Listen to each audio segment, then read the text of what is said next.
Hello everyone. Good afternoon. How are you today? Welcome and thank you for your participation in today's webinar, which is a future of job, make yourself a solution. So my name is Rashida Wilson and I will be your moderator for today's session. For those who are participating in today's webinar, may I know where you are from and don't forget to press the like button below. So please stay with us throughout the session, and the e-certificate link will be given to you towards the end of this webinar. Hello, good evening, Hillary. How are you today? Hi, Angie. Hi, Wallace.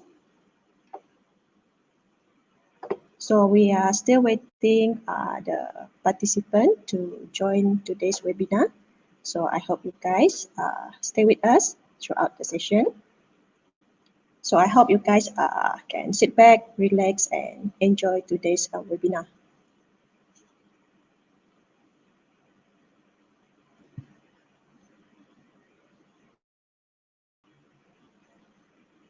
Hi, Yasmin.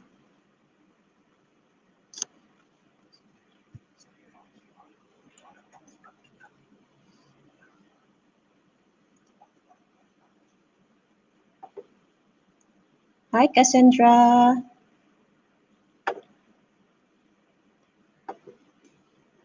So today webinar is all about future of job, make yourself a solution. So maybe during this webinar we can see and how to know more about this webinar. So before we start, I would like to introduce to our speaker, which is Mr. Hari.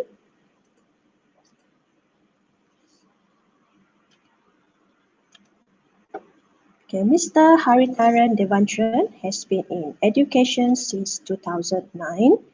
He is passionate about teaching and is currently employed as a lecturer in reputed college in Kuching, Sarawak. He holds a Master of Science in International Economics and Bachelor of Science in International Economics from University Malaysia, Sarawak. He has published journals and presented in national and international conferences and seminars. He was awarded the Best Paper Presenter of Postgraduate Conference on Social Sciences and Humanities. Mr. Haritharan has industry experience having worked both in government and private organizations. His areas of specialization include economics, business, finance, research methods, and any relevant field. His skills include Microsoft Office, such as Microsoft Word, Excel, PowerPoint, and FrontPage, interactive econometric software package such as eView, Microfit, and Shazam, SPSS, interactive accounting software such as Value Plus Amos, EndNote referencing. So before further ado, I would like to introduce to you to our speaker, which is Mr. Haritharan. Thank you, Rashida. Thank you very much. Hi, viewers. I'm very happy to meet you all for today's session. I'm very glad that you're able to participate in the webinar, especially on these topics. Without further ado, let's look into our session here, future of jobs, and make yourself a solution.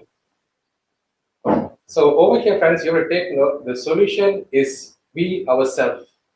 Because this topic is very useful for us during this time, especially when we are recovering from this COVID-19 pandemics.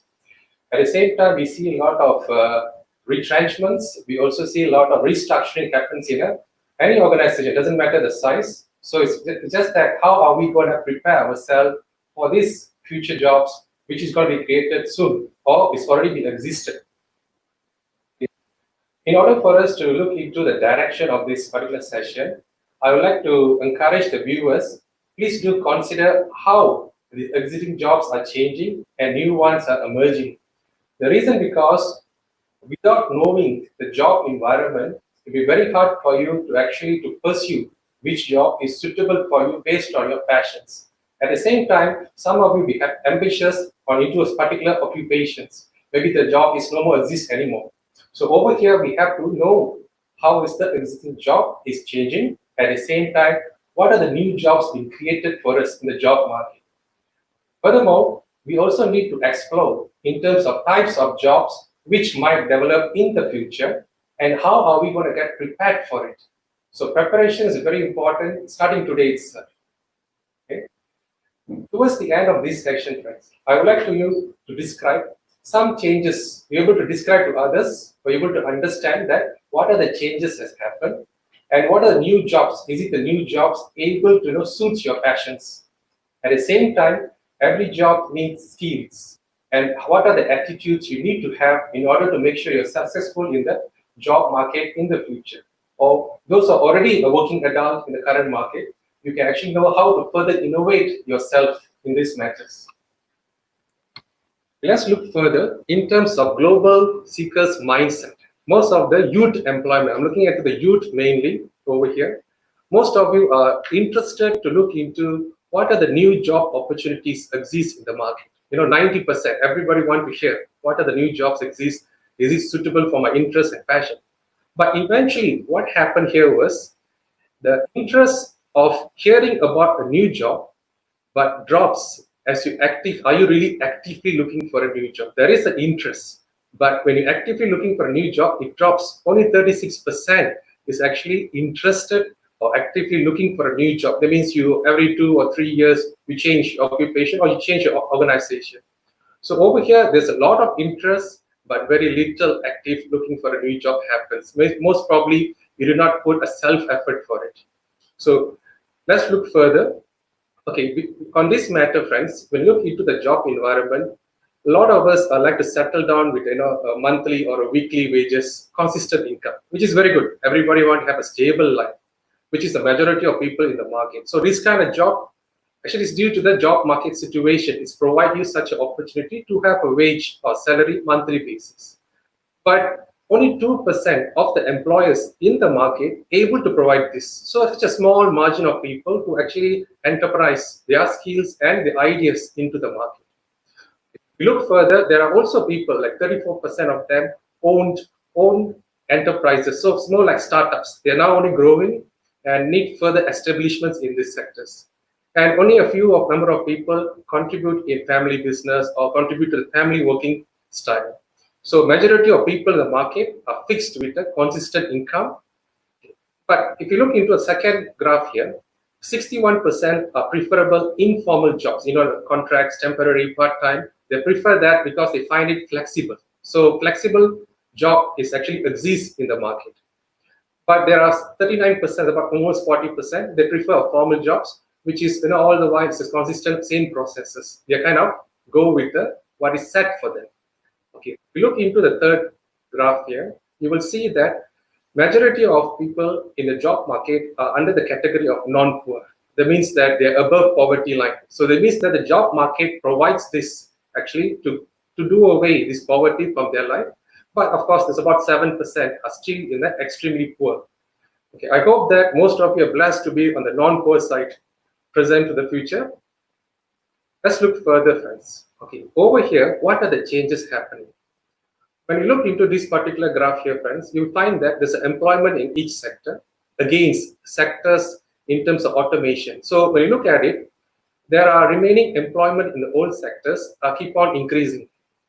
And you find that there are losses of employment in old sectors due to the automation is also there. So it means that current jobs keep growing. Although there are automations, it coming to one point, it becomes stagnant.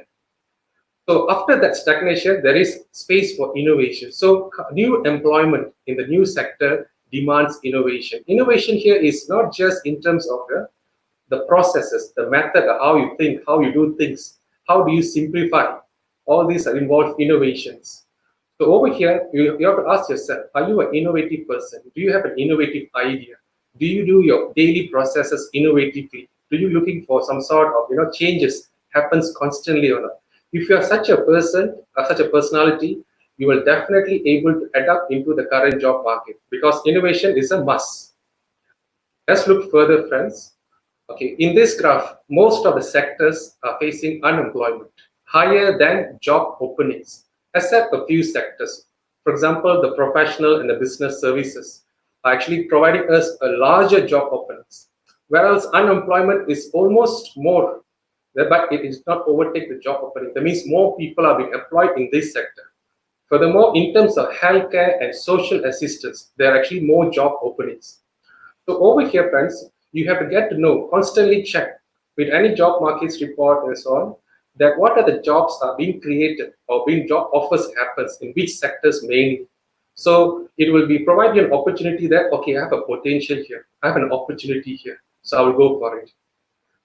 But there are also some sectors where unemployment is higher and the job offerings are lesser. But it could be a very what do you call it, high income sector also. For example, if we look into constructions, if you look into in terms of the education services, because due to the automations, digitalizations, right? So they found that minimal high skilled workers is enough to run a big number of services. So as we look further some more, I want every viewers here to have a job thoughts. These thoughts will definitely will help you in planning. Main thing is our life, we need planning. The planning will help you to go for a youth employment here. So what does it mean for you mainly? What are the first few questions you have to think of? How do we make the most of the changes? For example, by knowing what are the changes happen, you'll be more confident how to adapt into the current situations. So what happened here was you have your passion, you have your talent, but you must need a platform which particular occupation sectors provides you to outperform. Furthermore here, into how can we predict the future is constantly get updated with the statistics and figures which is actually available, being reported time to time, so that you know that, okay, next few years time, is it the job I'm involved in, I'm looking for, is it exists or not? Do they provide more platform for us to actually perform? Okay, but at the same time, there are also things who will suffer the most. You also must be aware of it. By knowing what are the sectors, what are the occupation will suffer the most, at least you can plan or avoid that from happen to you. Furthermore, who will benefit? So over here, friends, this is where you actually should look for what are the benefits here, because most of us look into in terms of monetary benefits. Some of us look into whether this particular platform job can provide me, to polish my talent, to display my talent. So friends, over here, the emerging job overviews, let us focus on one particular platform, which is in terms of, school industries partnerships. So this will help us from the beginning stage. Mainly, most of you are fresh graduates or currently enrolled into the early years of educations. So over here, the students, the youth, the current youth, right? You should be always participate and engage in whatever programs involved, jobs, conferences, and so on. You're going to participate in any business talk. There's a lot of startup talks, webinars we conduct. So if you constantly engage in it, you can actually know what is happening, what is the current demand of the market. So by engaging during your higher education time itself and participate in a lot of talks regarding job markets, you can able to know what is the current situation. And this will give you an awareness. What are the emerging jobs which in the future doesn't exist now, but it's going to come in soon? You can be the first person who actually able to adapt towards it. Furthermore, you can also must know what are your capabilities. For example, all of us have capabilities, but which capabilities is needed by the job market? So that one you need to emphasize more. So all these are, as a student, you're able to know that you can realize this while you are in the higher education itself. And there's also all of you going into a school. It doesn't matter if it's a business school or it could be any education school. Over here, they conduct a lot of leadership development programs because current world need leaders. So if you're able to go into multiple programs such as entrepreneurship programs and so on, you're able to polish your skills, your attitudes as a leader. So at the same time, you get up to date with the industrious insight. So for example, schools conduct a lot of talks, bringing industrial experts into the school to give a talk to the students in a way that you can able to know what is really happening in the market and what are the situation. Due to the digital e-learning developments, industry also going to digitalization. So the moment you're into higher educations, you also adapted the digital learning. You can actually able to actually adopt to the latest standard technological needs. You can fulfill the market once you go into it.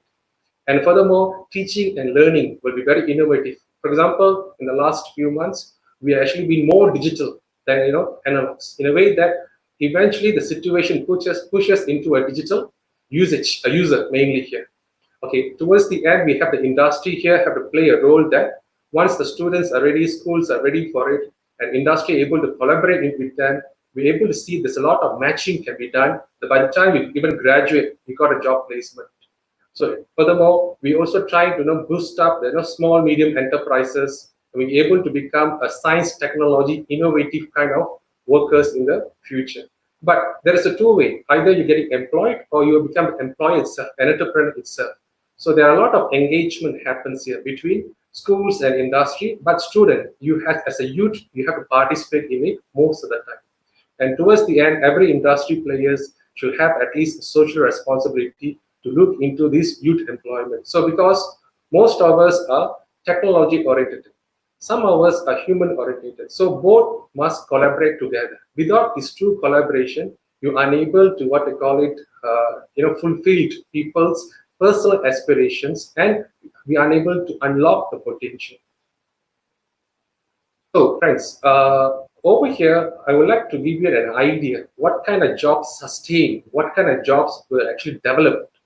Rather than I tell you a specific job, I can give you a tips based on these clusters. Okay, there are about 7 teams here. These teams will help you to identify whether this particular job is actually will sustain or not. Okay, for example, caring professions. Caring profession means any professions which deal with the customer, deal with the people will sustain.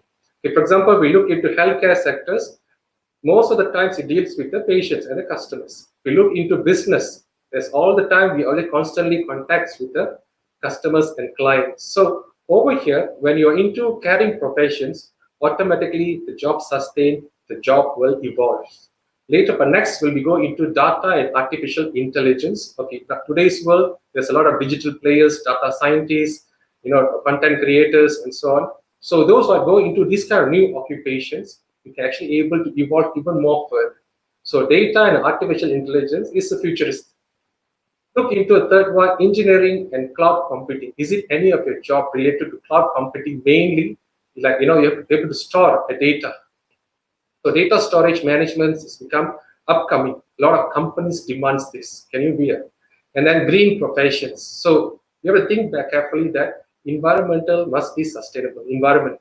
So without this green profession, environment is kind of like a bit harmed or unto to be taken care of. So that's why a green profession, you have to ask yourself, is it your particular occupation looking for, is it related with nature or taking care of the nature? Of course, marketing and sales existed for a long time. It is always sustained. There is always a demand, high demand for it. And people in culture and product developments. So over here, friends, product developments or service developments. Anything to do with e-hailings and so on, all these are part of the product development which exists due to this particular practices. So these 7 things will become a guideline for you all to choose whether the occupation, the job which you really seek for, able to sustain or able to have an opportunity for you to develop further. Okay.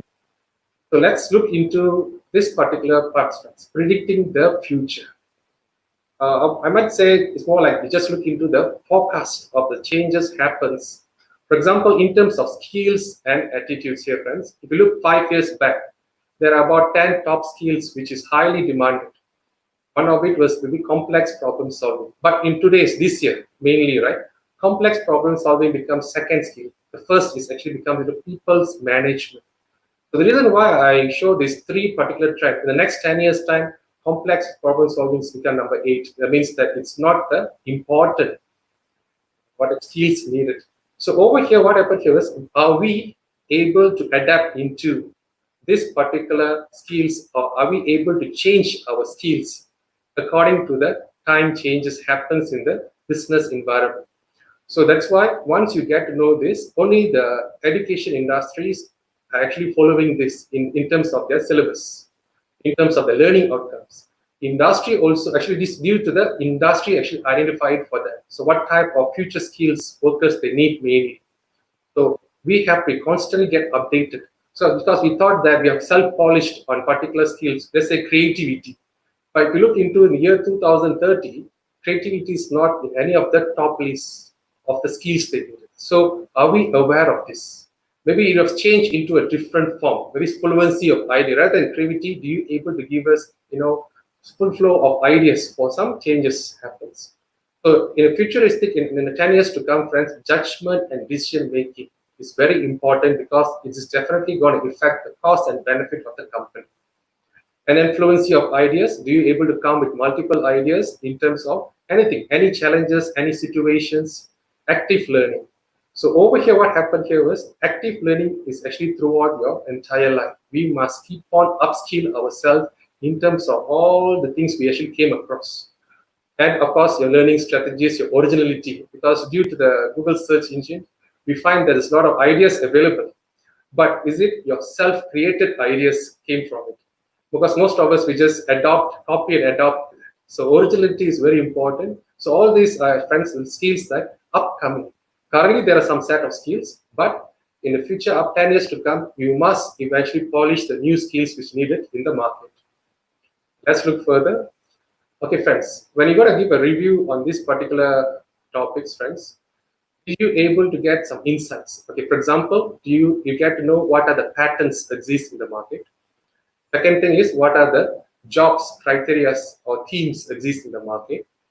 And the third one here is what are the skills you currently lack of, what are the skills is your strength. So in this way, you're able to analyze yourself. So eventually you also need to look into what is good for you, what doesn't work for you. So with that, you know where is your weaknesses, where is your strength. If you're unable to overcome weaknesses, at least minimize it. So your strength, actually you try to enhance it further. So friends, thank you very much. So if any questions, please let me know, or you can write it in your private chat box there.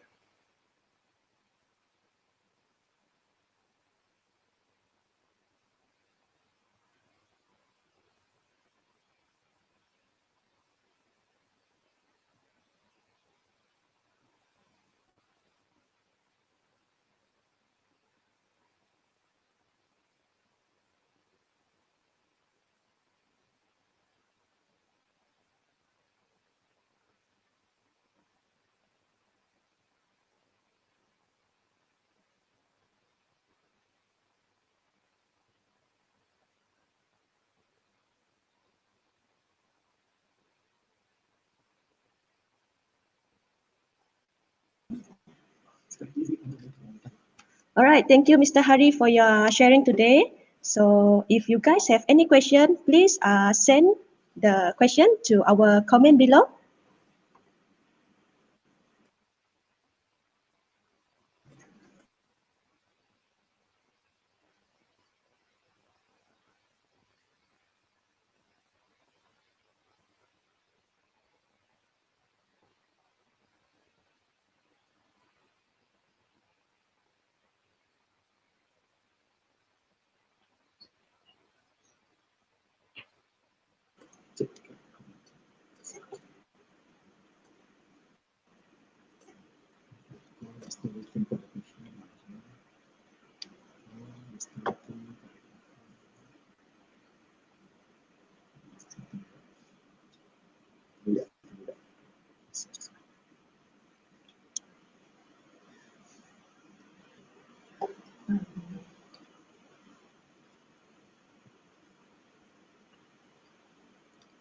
So now we are waiting for the question. So I hope you guys, if you have any question, do send a question.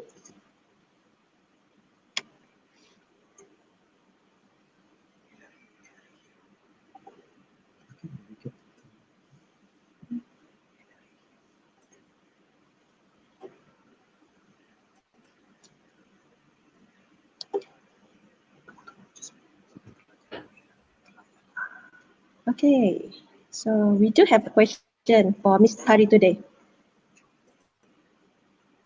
So the question is, good evening, Dr. Hari. Does the white collar job will eventually wipe out by the blue collar job? Because now we are more focused on the STEM and IR 1.0. What is Dr. opinion about it? Thank you. Over to you, Mr. Hari. I think I will agree with her. I'll agree with her in terms of, there are some jobs will be wiped out. There are also new jobs will be created. But as I know that for last 30 years, there has always been an argument about white collar and blue collar jobs. But due to automation and digitalization, right, almost every job, every type of job will have some sort of restructuring happens, changes happens. But totally wiped out, I can't agree with that. Okay, but changes do happens. Now, science technology is actually the strength, the driver behind this changes actually.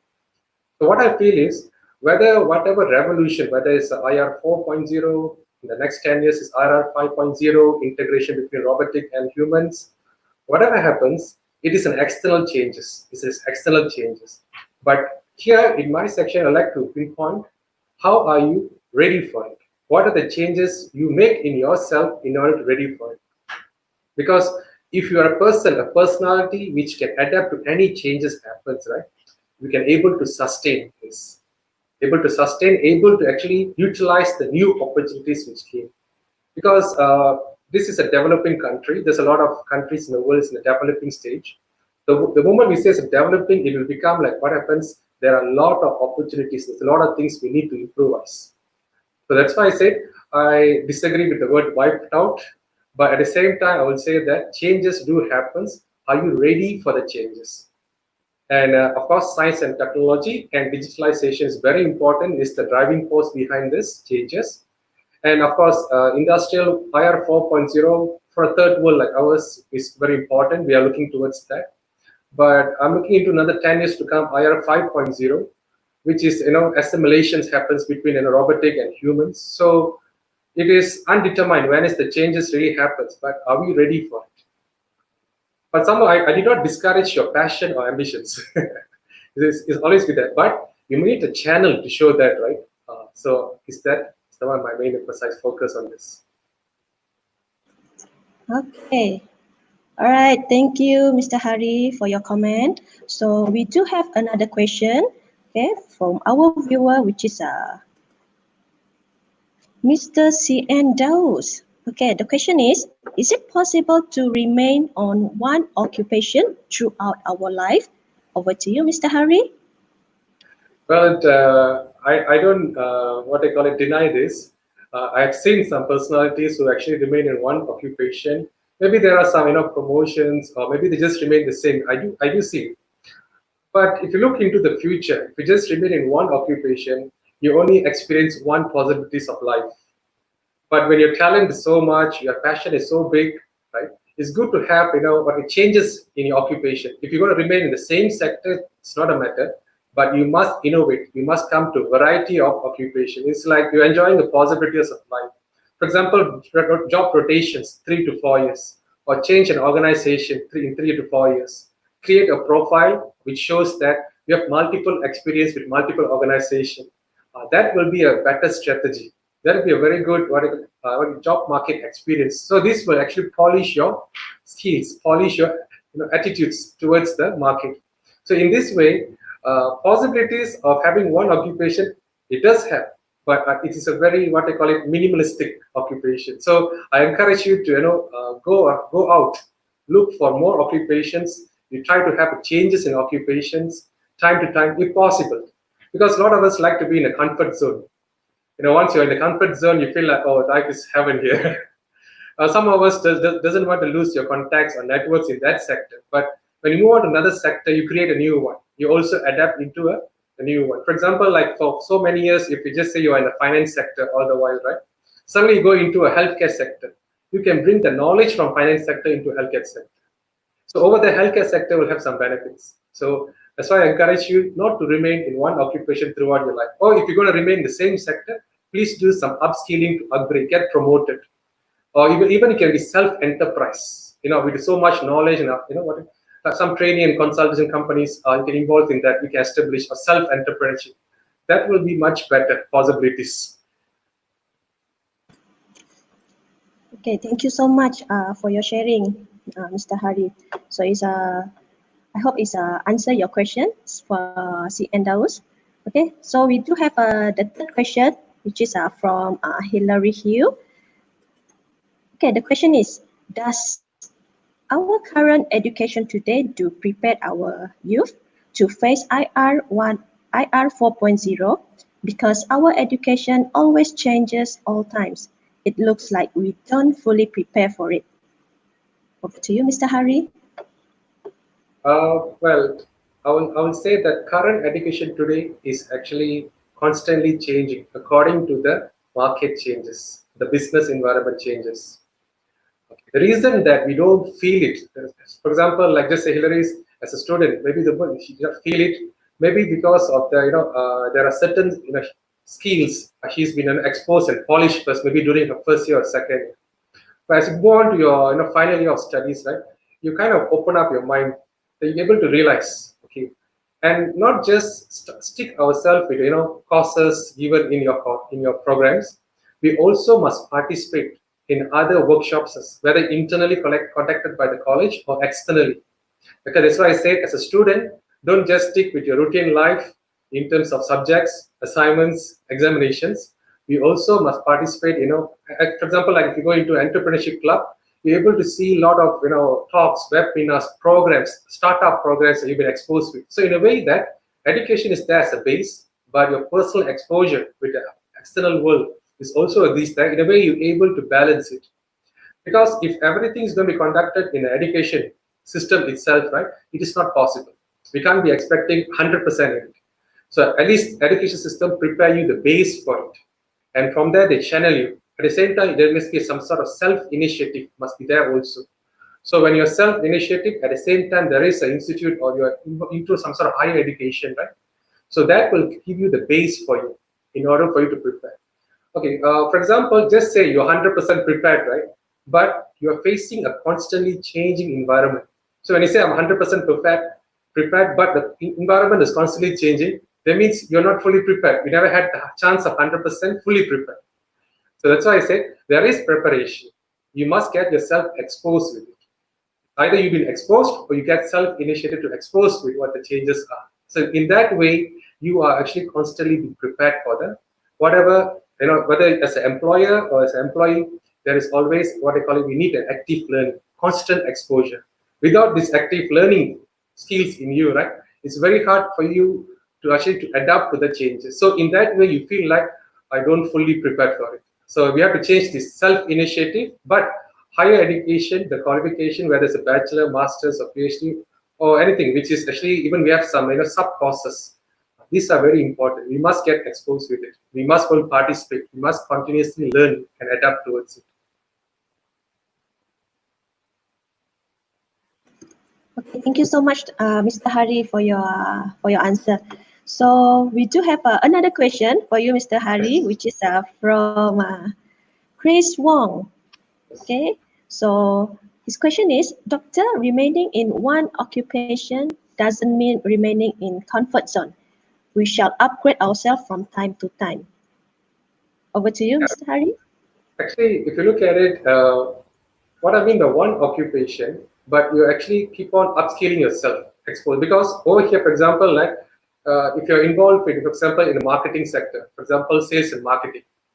But what happened here was all the while your tactics, your methods is the same. But now we have digital marketing, digital content creations marketing, social marketings. In like this, we have many versions of it, right? So some of us feel like when I'm into one occupation, you just evolve around it only. Whatever changes happens, some of us it's good. But what I'm saying is, if a marketer who actually already well exposed, well experienced, right? You're going to start to participate in a different sector. You are bringing in the marketing ideas into a different sector. So over there, I see more larger possibilities. More ideas can be created. But I did not say. I will say that one occupation throughout the life. Yes, I did say the word comfort zone, but there must be some sort of growth in there. So without the growth, you remain the same with just a table and chair in the organization. You'll be wiped out actually. Right? So upskilling, you must upskill. Just imagine you just want to be in that field, upskill yourself. That will be a better option. Well, thank you so much, Mr. Hari. Okay, we do have, I think this is the last question, which is from Cassandra. Okay, the question is it the future of job market is secure or fragile? How do you answer Uh, that, Mr. Hari? I will say that if it is secure, right, we won't be having this particular topics or discussion. Actually, it is fragile. It is fragile. The reason because it's constantly changing, right? And it is good to be fragile because we can able to participate and make it better. If it is secure, everybody live in the comfort zone. It's the same occupation. There's no new possibilities, or there's no need upskilling. No need to have some changes in our skills. So the moment it's fragile, every participant in the job market will actually put the what I call it their extra efforts, care and concern, mainly for the society, even for the upcoming generation. They will actually put effort to secure it. So it's actually a mutual collaboration, works cooperation among the participants actually. So I will say that it's a fragile, but we are the one put our effort to make it secure. That is the idea here. Right. All right, thank you so much, Mr. Hari. So before we finish the session, okay, we have one more question. Yes, yes, no worries, no worries.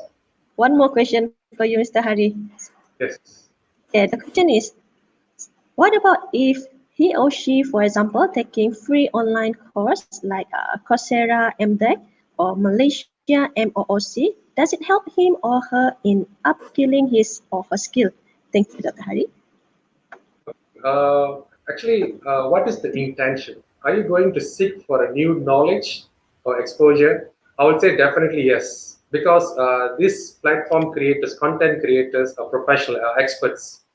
They are actually getting up to date with the current changes. And when you follow up with this, most of it was free content actually. If you look into Malaysian book, right, it is actually some of it just a minimal payment. By looking into this, they're able to actually get exposed and upskilled. It does happen. But if you look into in terms of whether this will guarantee me a job, that will be a misconception. Actually, over here, the more you are exposed, the more you are skillful. That means you are having more higher possibilities. So over here, that getting a job is becomes much easier. So these are the actually future, present to future platforms which actually give us a quick access towards this upskilling. But a part of this, there are also private education sectors or public education sectors. They also provide other types of upskilling programs also. So based on your passion, based on your what I call it, which occupation you seek, that upskilling must be actually suits that too. Just because I learn culinary, I go for the what I call it in terms of medical field, might not be because some of it sometimes you go for upscaling because of our personal interests, but there are also professional interests also, right? So it's up to you. Both we must be fulfilled, must be balanced. But I prefer that if you're going for professional skills based on your occupation, choose the relevant one, and roughly you will know what are the actually skills or programs you need to attend. All right, thank you so much, Mr. Hari, for your answer. So before we end the session, okay, for those who are attending this webinar, so I would like you guys to scan or access the form, which is I will put the link on the comment below.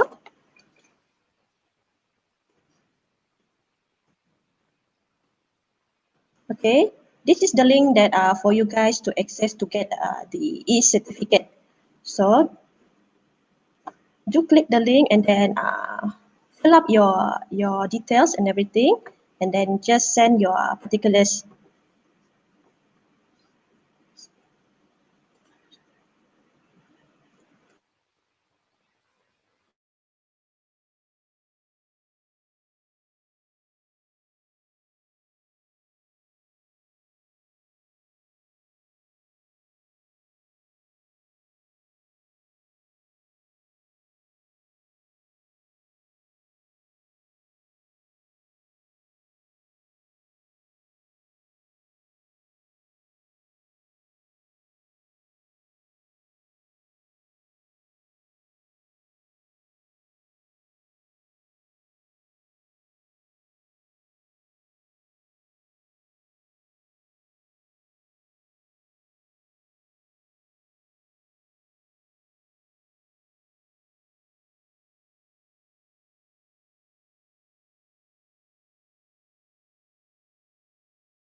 So before we end the session, okay, I would like to thank you for your participation in our webinar.